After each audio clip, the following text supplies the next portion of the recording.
Hello, everyone, and welcome to Your Cup of Joy. I'm your host, Ariana Joy Christie, and I am so glad that you are here.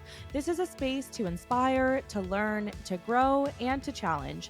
Get ready to fill your cup and spread a little joy along the way. Okay, Abby McKenzie, IBCLC, and also a lactation consultant that I saw when I was postpartum with Callie. Welcome to Your Cup of Joy. Thank you. Thanks for reaching out and having me today. Of course, I'm so excited and happy that you're here because a big topic online right now in my space and that I talk about is nursing and breastfeeding. And I feel like that's a piece of my life that has been consumed for like 4.5 years. It's been like a lot of thought that I've put into this. So I'm very, very excited to have you here. Yeah, no, this is great. It's a 4.5 years. It's a full-time job if you've been doing it that long, in addition to whatever Literally. else you're doing. Yeah, It is that's amazing. wild. But it's the Incredible. reality for so many people, and it's something that isn't always talked about. So I'm very, very excited to dive right in. And I want to start by saying, so you studied nutrition, and then you became a lactation consultant, a doula, a childbirth educator, and also a sleep specialist. Yeah, so I mean, my main role is a lactation consultant, and then all those are, breastfeeding encompasses so many things. And so when I Mhm. started out as a lactation consultant, I was like, well, birth really impacts breastfeeding. And oh my gosh, like I get so many questions about sleep because sleep and breastfeeding go hand in hand. Mhm. And then, of course, postpartum and everything else going on postpartum. So I felt like I needed to do a bit more training, um, just dive into a little bit into those areas, just to better support my job as a lactation consultant, better support my clients.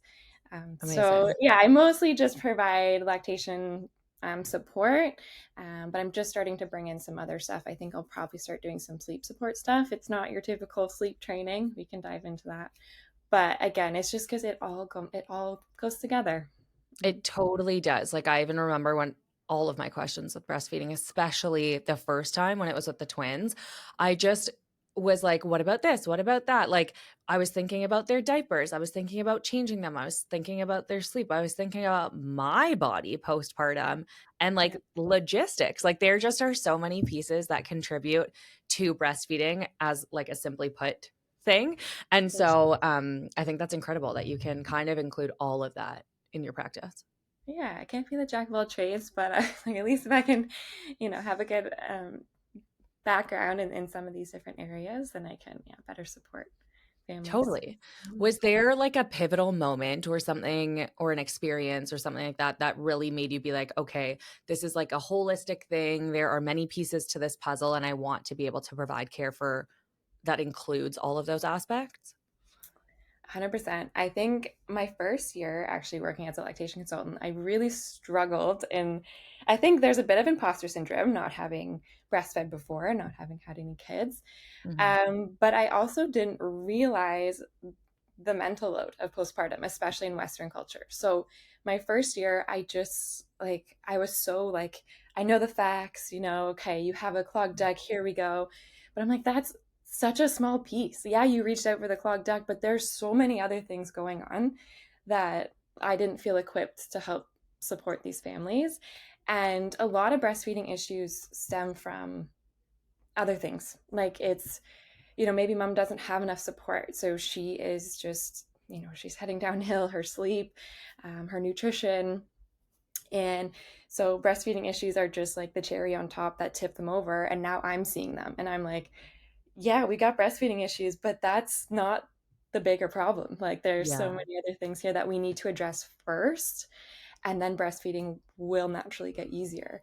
So I really struggled my first year because I was taking on, everybody's emotions and I wanted to help everyone, but I just didn't feel fully equipped and maybe like mature enough. I was pretty young and again, not having had kids. So that first year was tough, but that's what really made me want to dive into all these other areas, and feel like I can again touch on some other things, take a step back. And I really at that point too was like, okay, I need a good referral network, because again, Mhm. I can't cover all the bases. I'd love to provide mental health support, but that's not my area of expertise. Yeah. um, or I'd love to, come over and cook you a meal, but I don't have the capacity to do that. So I need my Yeah. doulas. And so I'd say, yeah, my first year, again, it rocked me a bit. And I was like, is this even for me? But I think it's because I'm a bit of an empath. So just taking on, all these different cases and wanting to be the hero, but not, being able to be there, everything, realizing that. Mhm. Yeah, I'd say that was a pretty pivotal moment for me. Yeah, and I love that too. I love that it just brings light to the fact that it's not that easy. It's not just like a one thing fixes everything. There's not just like one simple equation that will make everything easier for you. Every situation is so different. Every baby is different. Totally. I even found like having multiple births, like both experiences were so drastically different that my experience then breastfeeding was different too. Totally. So I think Totally. not only person by person, but also like birth by birth, it can be so Yeah, individualized. for sure. For sure. Every baby feeds a bit different, and you can't Yeah. bring the same equation from one baby to the next, right? Totally. Yeah, even the way you hold them, like, I remember, like, one twin I had to hold a certain way so that he Yeah. didn't intake so much air, and the other twin liked something different, like, it was crazy The how differences. different it can be. Yeah. Yeah. And the other part I struggle with it in the beginning is like the mom groups, Facebook mom groups, amazing for so many different things, but for breastfeeding, horrible. Horrible, right? Horrible. Because you can't pass on breastfeeding advice. Just like you said, it doesn't work one child to the next. It's like, oh my That's gosh, this so works so true. well for me. And I'm like, no, no, like please don't make that That a is universal so true. recommendation. And Uh, the thing is, people read this information like it's totally fact, so and then they're like, "I have to do that," and you're right, it's so not true.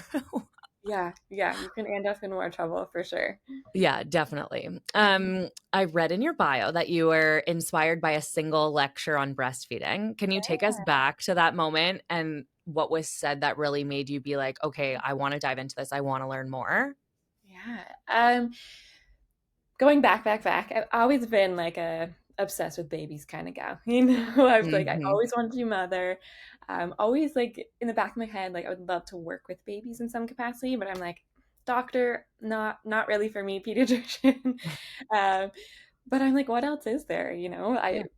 It's like I don't really want to work in a daycare. So there wasn't a ton of options. And then I had this one lecture, and it was Nutrigenomics was the title. So pretty much the impacts of food on our genetics, how our diet can change our genetics, Cool. or epigenetics, I should say. And so like lifestyle. And they mentioned breast milk in one lecture and how like this is such a foundational piece for lifelong health and how it can significantly decrease disease risk and decreases allergies and asthma, Wow. um, helps just like your overall gut microbiome, digestion. Like they just mentioned everything. And a big part of my degree was talking about these functional foods. So foods that like have a purpose that kind of are like medicinal in a sense. And I was like, why are we not talking more about breast milk? That's like the epitome of functional foods that like, you just listed off its benefits and there isn't anything it doesn't do. Yeah. So and then I was like, oh, that's incredible. And we didn't touch on it ever again. And there wasn't even a single question on the exam about it. So I was just like, this is like what? I don't get it. Why are we Mhm. not spending more time here?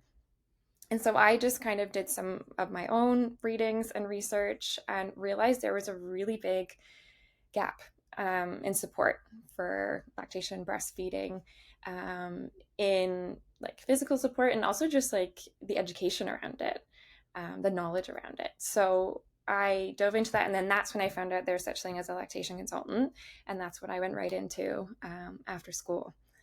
And Wow. yeah, yeah. So all my like passions just kind of collided. Didn't really know that career was out there until, yeah, that one moment. That's so incredible, and it is very true, like, the things you hear about breast milk are, like, incredible, the benefits, the long-term benefits, and so it's interesting to me that it's touched on for, like, 1 second and then nothing else in the curriculum for your course. For That's sure. wild. And I think part of it's, lack of funding. As a lot Totally. of thing in the holistic health world is just lack Mhm. of funding. Um, but it's like mind blowing that there isn't more research Totally. and support, Yeah. especially I will say in Guelph, like Wellington County. we're horrible. Like our public health has no public funded lactation consultant, whereas most other public health units do. That's not to bash Mm. our public health unit, but Yeah. just to say, like, we don't have access to publicly funded breastfeeding support. Yeah, So, because even when I was looking for a lactation consultant with Callie, um, like, I came to you, but that was out of pocket. Like, you have to pay. It's not funded, it's not through the doctor. I didn't need a referral, no, because it's just more private, I guess. But yeah. I did have, there was a one lactation consultant in the hospital when I was in NICU for a month, and I think I saw her 2 times. Mm-hmm. Like, it was, like, so limited. She was there on only certain days, and it was very, like, "Here's the information, like, here's a pamphlet. If you need help, like, let us know," kind of thing, and it was, like, overwhelming because I didn't know, "Do I need help? Isn't this supposed to be natural?" Like, I don't know, you Yeah. know? Yeah, it's a huge problem. And the other thing is too, like we're all made so differently. So in my training, I find a mentor, she trains me. So whoever your mentor is how you're going to be trained. We're all Yeah. made very differently. And we get a pretty good, our education is basic, but if you want to expand from there, like you want to know about tongue ties, you want to again intertwine sleep, nutrition, other things, you've got to take other courses. Mm. So this is the problem too, is a lot of people will see a lactation consultant in the hospital. They get like 15 minutes with them because that's all they can give you. They're Yeah. busy. Yeah. Uh, they're following their schedule, and then people come out of the hospital like, oh, I had a really mediocre experience with a lactation consultant. Like, why would I hire one? And it's a big problem because Totally. now we have a bad rep.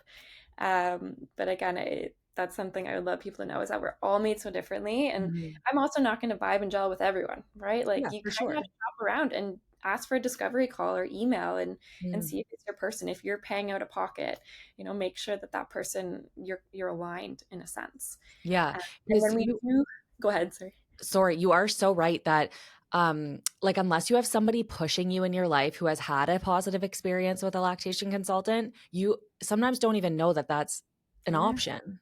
totally, totally. And you don't want to spend the money on it. You're like, I just had a baby. I'm spending all kinds of money on diapers and things. Yeah. um, you're probably going to take what's funded or what you can find online, and not Mhm. out of pocket. And I always try to tell people, catch these early, and it'll save you money in the long run. Like if you have Yeah. issues, don't let them snowball. um, and other things. But there are like OHIP covered lactation consultants Mm. scattered around Ontario through different. So they partner up with a pediatrician, pretty much, Oh. is what they do. The issue that we're seeing is they are very much, they have to follow specific policies and guidelines from this pediatrician or from the Mm. office itself. So they tend to be like the consults tend to be a little bit more restricted as well in what they Yeah. can do and offer. So I see many people that have already seen a lactation consultant or two through OHIP, and like, why not, right? It's covered. If you can get an appointment, go see what you can get. And Totally. if it helps, great. If not, you might have to hire a private lactation consultant. But Yeah. Crazy. But that makes sense to me, like, every person is different. It's like when you have a chiropractor or a massage therapist, like, I might like somebody that my partner doesn't like as much or whatever. We might see different practitioners. yeah, Um, One interesting thing to note too is because my twins were at separate hospitals, I saw a lactation consultant at both hospitals, oh, interesting. and they both told me contradictory information. So as a Yes. mom, a first-time mom who's completely overwhelmed, I was like, With "Wait, twins. but, like, that person said the opposite," and then I was like, "What do I do?" Like, so much Yeah. confusion. It So is so common, yeah. Ariana. Like, it is so hard. Like, there's enough, again, for you to be thinking about and processing postpartum. Your hormones are already adjusting. And then Yes, you get these conflicting opinions, conflicting advice. Online is conflicting.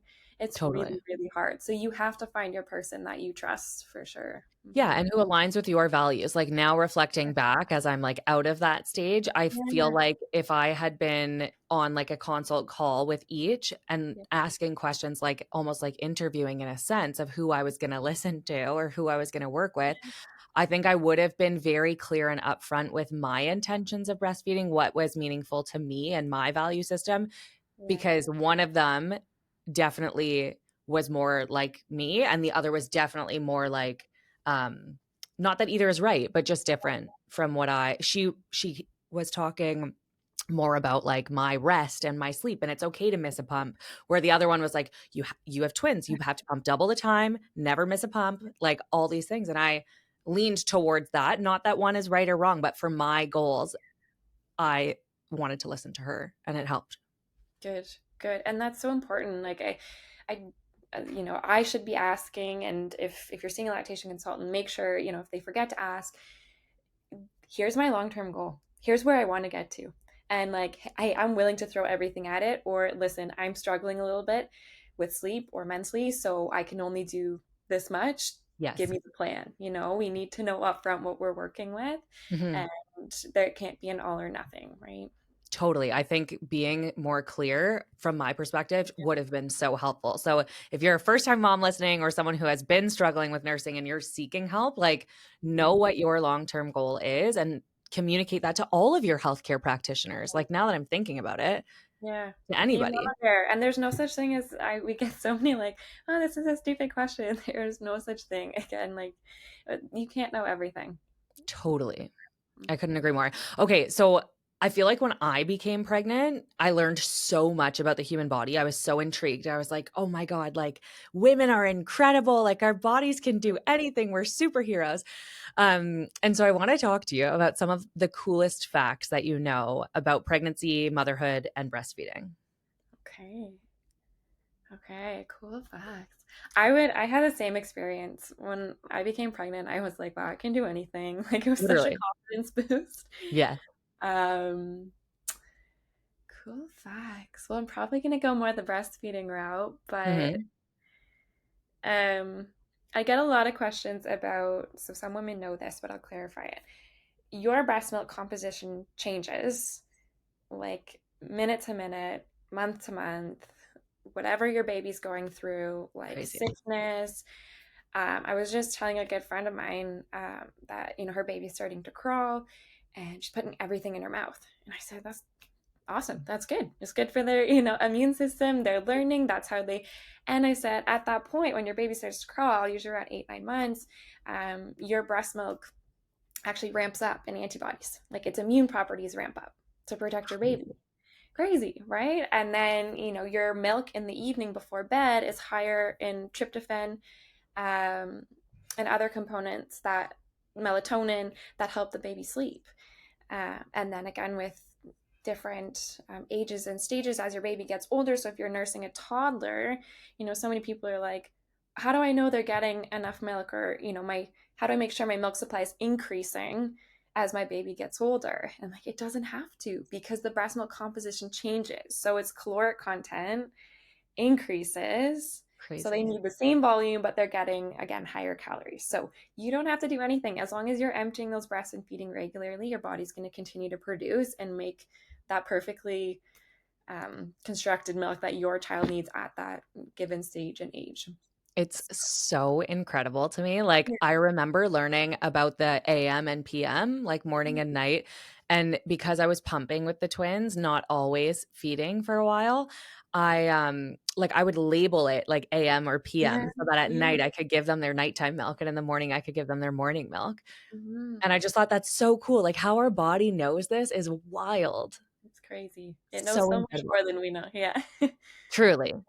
Yeah. Um, I also want to switch gears a little bit and talk about extended feeding or prolonged nursing, because I know there's many, many mixed feelings about this. Yeah. And I've been breastfeeding for almost 4.5 years straight.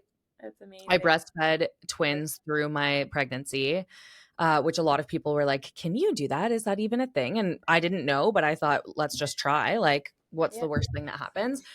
And it was fine. Like it actually for me was nice because it was like still a bonding experience while I was also creating a life and it wasn't taking me away from the twins. So, Yeah. anyways, Yeah.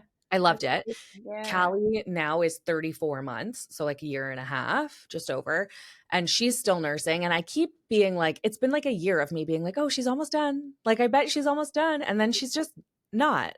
It's And not.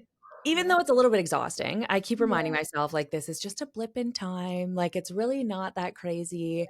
Um, but I get negative, negative comments online from people I know, like out and about, just always, that Yeah. I need to stop, that she's too old, all these things. So tell me Yeah. your thoughts on extended nursing. Yeah. So first of all, that's a Western culture problem. Yes. You go around the world and that's the norm. Babies, kids are being breastfed till they're 3 or 4, 5 even, maybe Yeah. even past then. Um, it's again, we Western culture is like we try to breed independence, and we think that independence comes from forcing a child to be independent, but it's not.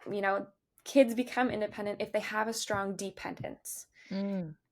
And that's also where I dove into the sleep stuff. I was getting frustrated with all this early sleep training, and it's like the baby's wired, it's biologically needs you to develop at this stage. And again, like you said, it's short term. When you look at, it'll be gone before you know it. Yeah. Um, a big, question is, and some pediatricians will tell you, oh, breast milk, it's, not that beneficial for your child after one. That is the most baloney thing you'll ever hear or read. Your breast milk is, again, full of your immune properties, your antibodies. It's providing tons of nutrients in the right composition, fats, carbs, protein. And it's, again, increasing in calories as your child Mm. gets older and bigger and bigger. It shouldn't, after one, be their primary mode of feeding. Like, obviously, we need them to get into solid foods to get more iron and other things. But it continues to provide so much benefit for however long you choose to nurse. Yeah. And beyond just nutrition, there's the bond, there's a dependence, there's so much more there. Yeah. Uh, so it's unfair to just like say stop breastfeeding for nutrition purposes. There's so much more going on. And as you tell me, like with Callie, is going through a big developmental shift, or she's had a tough day, she's been away from you, she wants to reconnect. Nursing just like brings her nervous system right back down. And it Totally. probably feels so good for you. It boosts your oxytocin. So it actually, the longer you nurse, the better your mental health. There's like, studies showing all these correlations, No way. and for the child too. Oh, Um, so again, that's a big reason why I dove into the sleep and other things, because the sleep training, that's only a Western culture thing. Again, around the true. world, they don't sleep train. They're like, we sleep with our babies. We go to bed the same time, we wake up the same time. Yeah. Everyone's happy. Why would we sleep train? Yeah. So a lot of these things are unfortunately just we're seeing it in our society. And how I see it is I'm just like, they're jealous, they're jealous that you have that relationship with your child and it's still there. Um, I think it's amazing. I think any mom should breastfeed for however long they choose to, however Yeah. long it works for them and their baby. Mhm. There is no like, here's when it should stop. It's really just when it stops working for you, right? Yeah. I love that because I believe, like, do what feels best for you. If it's too much for you, if you feel like mentally it's just a lot, which it is, like, Yeah, then and that's the decision that you feel comfortable yeah, with, like, great. If you yeah, continue, also great. Like, whatever is right for you and your baby, I think is so important to choose based off your feelings, not off of other people's feelings. for sure. Because when you're saying, like, "Oh, in our culture, we're, like, promoting independence, wanting people to do all of these things." I always go back to this realization that I had after I had the twins, that we live in a world where people promote having babies. They're like, please have babies. Everybody should have babies. Having babies is so good. But then the second you have a baby, they want you to act like you never had a baby. Don't look like you had a baby, work like you don't have a baby, don't let your babies be seen around your career. Like, it's this huge contradiction that Yeah, really messed with my head for a long time because I yeah, was like, what is right here? You yeah, know? And so I just think it's not so black and white, and we don't have to look at it like that anymore. yeah. It's kind of crazy to think of it in that sense. Mhm, And yeah, I just want more people to know that, like, a mother's intuition is mhm, actually so beneficial. Like, mhm, you know your child and mhm. you can advocate for your kid. You can do what feels right. You are the owner of the decisions for your family, nobody else. And so 100%. choose what feels good for you. And didn't you find that things got so much easier after you made that mindset switch where you're just like, Totally. screw everything else, screw everything, like screw the opinion, screw what's online. This Yes. is what feels right for me. This is what works for my child. This feels good. Great. Yes. I don't care if they're still waking up at the age of 2 overnight to feed, if it works for us. Like, Yes. it's not hindering Totally. them in any way. And like giving yourself permission to just lean in and go with the flow and yeah, do Mhm. what works for you, not what society wants you to do Yes. or believe in. Again, there's huge markets out there, right? The sleep Huge. training industry, it's a huge market. A lot of Huge. these things are just they're trying to sell you stuff. It's not what's best for you, what's best for your baby. It's what they Totally. want you to think, but Yeah. yeah, And like on the flip, if it's something that's going to work for your family, if you really need that time, if yeah, you really need that space, like that's great too. Like we sleep trained 100%. our kids both at different stages Yep. and it was wonderful. And now I'm starting to get to the point where I'm being more lenient. Like now I'm well rested. I'm okay. So like now if they come in my bed, great. Now Yeah, if they want to fall asleep in my bed, cool. Like for sure. I'm okay with that. For Back sure. then when I was, like, very stressed and, like, very anxious, like, no, I needed them to go to bed.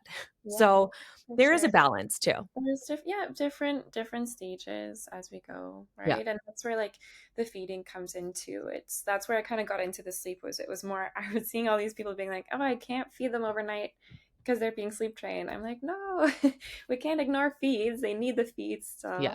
still. That's where I saw the sleep training becoming a bit of an issue. But of Yeah. course, and like, if you need to work, you have to get back to work. You have to function again, that's also Western culture, right? Yeah. Most moms are working. It's Totally. busy, so we do need to do what we have to do sometimes. Totally. And I think it's just a good reminder that, like, everybody's doing their best, and, like, Totally. that's all that you can ask for, you know? Yeah. Exactly. Yeah. Yeah. I know. I want You people to go against the grain or question things, or yeah, don't just. And same with me. Like if I give you advice and it doesn't sit right, it doesn't work for you, throw it out. Yeah. It didn't work. It didn't work. Yeah. Yeah. Do what works for you.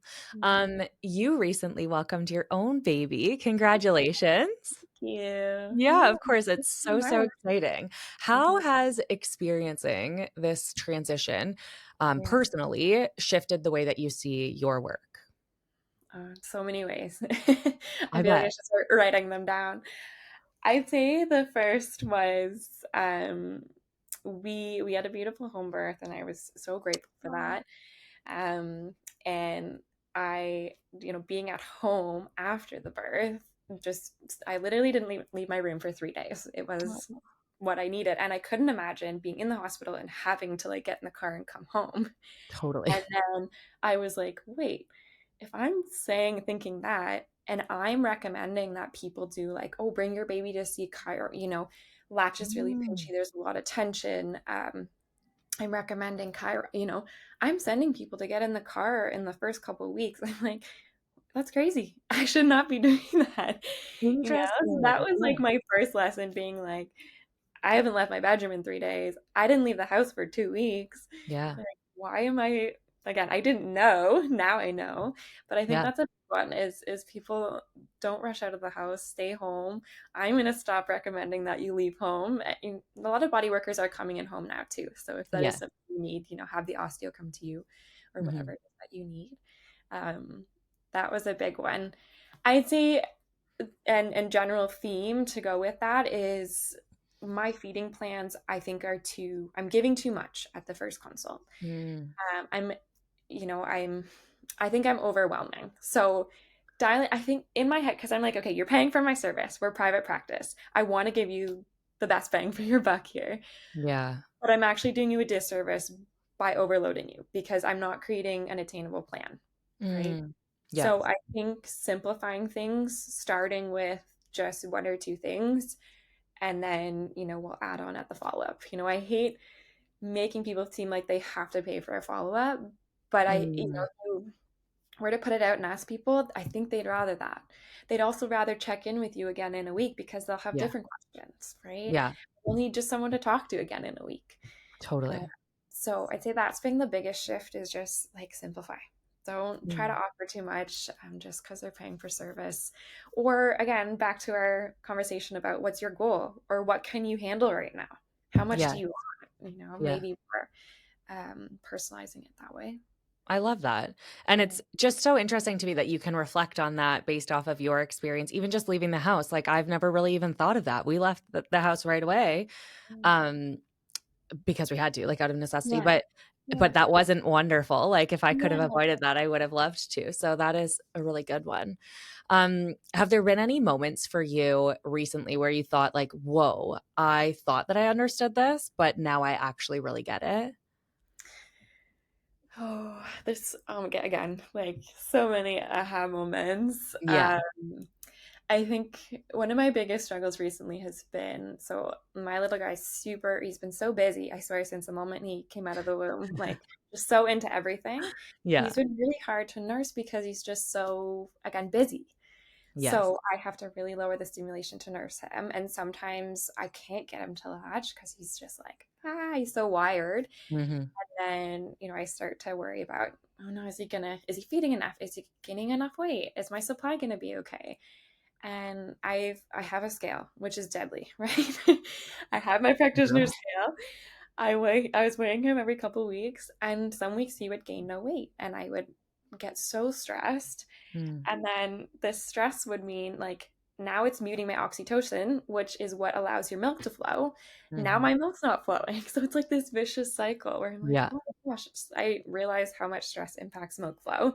That was like part of, what I learned through also my stress of this weight gain. And then I also realized then he'd have weeks where he'd gain like double what he should. And I'm like, again, growth is never linear. In like with Yeah. babies in life, that is like just the moral of the story. Growth is not linear. Yeah. Um, but I just have to trust that they're, getting what they need, that he's eating when he's hungry and listening to his body, right? That's what I want for him more than anything, is for him to listen to his body. That's something Totally. that we all struggle with, I'm Literally. sure. So Oh, I think that's been a big struggle for me, but I'm letting go and I'm like, okay, if he has a couple weeks of slow weight gain, no weight gain, it'll all come out then in the it's wash. okay. Yeah. Yeah. Oh, that's good. And I realized that a lot with twins because Oh they were yeah. always different, and one was exceeding the growth of the other, then the Mhm. opposite, and we'd Oh, look at the chart and like they'd be so different, and I'd be like, "But they're doing the same thing. They're eating at the same right. time, like, I'm doing everything the Same same." environment. Yeah. Same environment, Yeah. offering the same foods when they started having solids, and my doctor was like, "Ariana, the chart is just a guideline." Like, if you look at a kindergarten class, there are kids way bigger and way smaller, and it's Right. not that either of them are unhealthy, it's just that they're different people, and Right. so I've always thought of that, like, the Yeah. chart is just a guide, Right. and it's okay. It's okay. And Yeah. it's funny because my husband's like, well, what percentile is he in? And I like, check. He's in the 75th percentile. So he's like, why are you freaking out? I'm like, because he didn't gain weight. Again, like, take a step back. Yeah.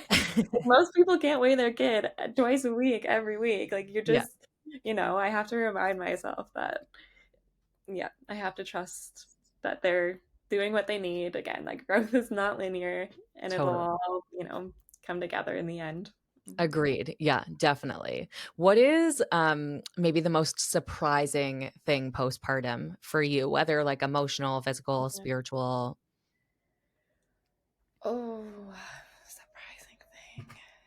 Probably lots. Like, I know I Yeah, was shocked at many things or, like, didn't anticipate many things, but yeah. Biggest shock. Um, I am amazed at how women can mother and work. Like, I already don't know how that's gonna be a thing. I am like, I have a really hard time being in two places. And again, we're trying to be present, and you read to your child and give them that tummy time, and do do all the things. um I think women are just like powerhouses. I can't believe how when we go to work, and raise beautiful children like that, I think to me has been the biggest surprise, because again, I can't imagine going back to work, and I have several colleagues that have gone back to work with a 4-month old. I'm yeah, like, that's just not in the cards for me. totally. I also, I'm like, I'm really happy at home as a mother. I'm very content. Oh, I do miss my work, but what I found is that I enjoy my work more when it's not work.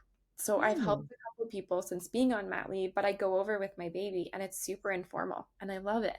It Yeah. just feels like, I don't know, like more of a friend to friend, mom to mom, like we're, this is what I have to offer to the community, versus like, here, pay for my service. I love Um, that. that's been like really cool. I'm like, how do I make that? How do Yeah. I bring that joy into my actual work and still get paid and, afford life? Yeah. Oh, But, now my wheels are turning because I know so back when I had Callie, Abby ran a breastfeeding cafe. yeah. And I just think that was so cool. Maybe you can share with us too a little bit Yeah. about that So and kind of how that came to be. it's still running at the womb in Guelph. Amazing. I Yeah. love the womb. Yes. Oh, it's incredible. So I've been a part of the womb since they opened. Amazing. And I started out with the cafe and then Rupinder took over, maybe Michelle's there now. Anyways, other lactation consultants. It didn't, I was surprised. We didn't get the best turnout. Um, Interesting. because I think people really do want that individual care, or if they're in the One midst of a struggle, they're not ready to go out and show up in front of other people. I want that to become more normal. That Yeah. come and just let it all out. Tell us your struggle because you're amongst so many others who are in the exact same boat. Yeah. I think it's slowly building momentum, but I would take advantage of that. That's like totally free. You get an IBCLC there. You can ask them just about any question. They can't do a physical exam, but you can fire away any questions. Yeah. Uh, so yeah, it's Well, a really maybe I'll write in the show notes here or like tag the womb and see if anybody's cool. interested in that. Like I wasn't even having a ton of struggles, but it was Yeah. just nice to be with other moms and ask like, I've Mm, really been thinking like she's feeding less at this time. Is that okay? Or should I really push it? Like they're all yeah, good questions to ask and nice to have support and nice to meet other moms. totally, Yeah. totally. I've been toying with the idea, and maybe your community can let me know. Doing like having a back pocket lactation consultant. Like Mm. you can, I don't know if you like pay a certain fee a month, just a low fee, and you can reach out anytime with questions. Because I find with Right. breastfeeding, it's like, as you would know, it's like, I have a question now. It needs to get answered now. Like, I can't book a consult and wait 4 days. I Yeah. also don't, In the I moment. have one question. I don't want to book a full consult. Yes. And Um, maybe I'll first go to the forums online and see because I don't wanna spend that yeah, money. Like, that is yeah, hard. Yeah. yeah. And then our cafe is only offered once a month, just to make it sustainable. So again, you can't really wait for that once a month to pop up. Yeah. True. Well, you guys will have to let us know what you Yeah. think on that because I think that sounds wonderful and is such a good idea. Um, I wanna talk a little bit too about informal milk sharing. So, I read that you want that to be more acceptable and accessible Yes, I also. have to be careful because I'm not Okay. supposed to technically recommend it or Yeah. initiate it. Okay. But I've seen it happening in our like Guelph itself has been pretty cool at, you'll see doulas shout out, hey, does anyone have any extra milk? And most people are like, what? Like you're giving Really? your breast milk to some like a random person. Oh, And it's like and I'm like, well, they have like milk donors, there's a whole, but it gets, pasteurized and sterilized for lack of a better term. And it's usually in the NICUs only given to preemies or very sick babies. So most people don't have access to it. So, yeah. when I say like donor milk's an option, it's usually not in the hospital. Like if, whatever, your milk's taking a while to come in, they're recommending formula and you say, hey, can I have donor milk? And they'll say, oh, sorry, no, we reserve that for preemies. Reach out to the community because Mhm. there are so many people sitting on freezers full of milk, that would be happy to share. And you have full rights to ask what's your history or you're on any medication. And trust me, like women want to help you, they want to share. There's something so sweet in like, I produce this and I'm not only nourishing my child but helping another child, another family. Yeah. uh, if one, it saves you the cost of formula. I'm not going to go to like this is better than formula, but there's again lots of benefits to breast milk in terms of that Cool. early immunity, gut colonization. So if you are missing or need some extra milk in those early weeks, donor milk is such an incredible option. Yeah, I actually donated my milk to, like, 4 different babies. Mm, One of them was, like, a friend, one of them was someone I knew in the community, one was just, like, on a public forum on Facebook fantastic. because I Yeah. had excess, and I was Yeah. like, "I don't wanna throw it out." Like, my No, kids no, aren't drinking no. it, Yeah. and from my perspective, like, I had excess because I had been pumping for so long, and I didn't my kids had a lot of trouble eating Yep. at the beginning, and so it was, like, part of my healing. Yes, for You know, sure. like, it what people were like, "Oh, thanks so much," and I was like, "No, like, this is thank you, like, this is a blessing to me," and 100%. even one of the people that, I supported with milk was, Yeah. like, I went and, like, fed her baby with her and, like, Oh, helped clean the house a little bit, and I was just in a better place myself, so, yeah, like, to be able to pay that forward, like, now I know that she'll probably help somebody else, like, for sure. I just think similar to what you're saying about Western culture being so different than the rest of the world, like, we were Yeah, not meant to do this by ourselves. no, not at And I have all. a friend who always says, like, "There's no trophy at the end for doing it alone." No, No no, one's gonna say like, "Oh my gosh, look at you, you did it by yourself, here you go." Like, we're meant to support each other and help each other, and so those are all different ways that we can do that. that's incredible that you did that. That's something you'll never Thanks, forget, I'm sure. thanks. Yeah, yeah, and special for me and just cool to see that, my kids allowed my body to do something that was helpful to somebody else. I just think that's so cool. So, Mhm. And I um think that, like, that's something that people, if you have a friend, a sister, a cousin who is nursing and you're expecting, ask them to pump you like a little bit extra to take to the hospital or to have at home wherever you're giving Totally. birth. It is so nice to have that little like security blanket of milk. Yeah. Um, and again, I think people think it's not clean. Um, and it totally is. It totally is very safe. Again, you have full rights to know the history of the person, and it does feel better coming from someone you probably know. Yes. But yeah, But even on those, like, Facebook pages and stuff, it'd be, like, non-smoking, like, no vitamins or yeah, only prenatal like, you can literally know everything about this person, what their diet is, like, you for sure. know? And you can ask them to go for coffee if you want to like actually, Yeah.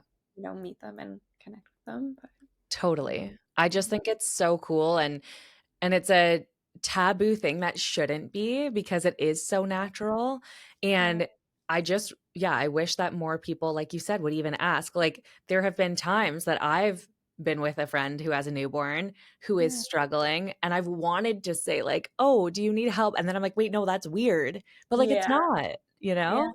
Yeah, again, like, even still around the world, people will nurse their friend's baby. It's like, Totally. "Oh, I have to go here for I have to be out of the house for the X hours. Can you watch her?" And then a part of that's nursing her as well, if, the mom's already nursing. Totally. Uh, My grandma actually told me that she was watching somebody's baby once, like, a long time ago, and she had 4 kids, so she was always nursing, and she was like, "There weren't bottles then, and this baby was not eating mhm. solids, and what was my other option?" Like, the baby Right. needed to eat, you Yeah. know? So, Yeah. Oh, I that's think really it's cool. cool. Yeah. Okay, well, thank you so much for all of this information. This has been so wonderful, and I hope that the audience can take even a piece of this with them or share it with somebody if you know that they are expecting or maybe struggling with nursing or having any questions. Um, we are going to end with some rapid fire. Is that okay, Abby? All right. All Okay. right. One product that you swear by as a new mom. Okay, I'm like all up in the attitude, like clean products off Love, Amazon. love, I'd say that's more of like a brand itself, but like they have everything. So literally we're everything. doing a lot of that. Yeah. I love that. Um, the biggest postpartum myth. What I'm at. People know nap when your baby's napping. That's like, yeah. Yeah, Okay, I so what am I gonna keep the rest of my world together, totally, for Yeah. sure. Favorite food?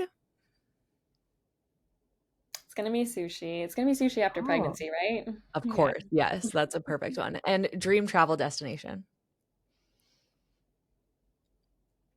I'd say right now it's Greece. Greece was top of my Ooh, list. sick, Yeah. that would be so fun. Yeah. Well, thank you so much, Abby. Where can people find you and connect with you?